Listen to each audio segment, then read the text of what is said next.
we received information that the suspect in this case was at another apartment, possibly holding another female hostage. We responded to that location.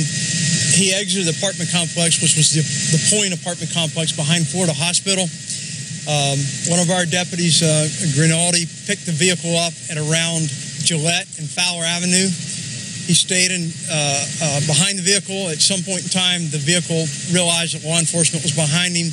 By that time, Sheriff's Office, Tampa police cars were in behind him. They made an attempt to stop him about a mile north of here around Harney Road as he had come through, came down Temple Terrace Highway and Harney Road towards 301.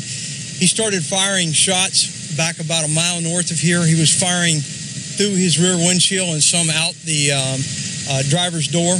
They were evaluating where to try to stop him, and there was conversation about that on the radio about where to take him down. Every single deputy and officer was on the same radio frequency, and it was a deputy and an officer in pursuit of this vehicle.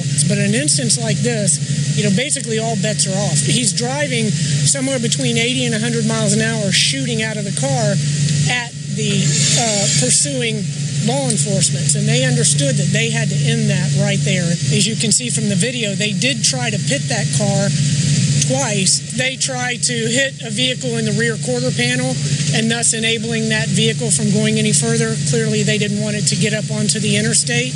He lost control and he spun across the road and continued to fire on the officers. At that time, there was Tampa police officers and sheriff's deputies, also two officers from that are police officers, but on the U.S. Marshals Task Force that were there, and there was a large amount of gunfire that was exchanged between the suspect and the law enforcement officers that were on the scene.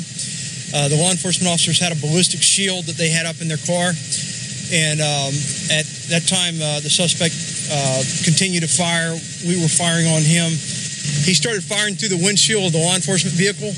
They had very smartly put up a ballistic shield in the windshield, which was deflecting some of the rounds that were going into the car. One of the officers involved, one of the deputies involved, is the district commander for this area himself. The major that's in charge of this district is one of the officers, or one of the deputy sheriffs who fired. So he was here and he was calling a lot of those shots. We have at least probably 7 officers altogether between the police department and the sheriff's office that fired.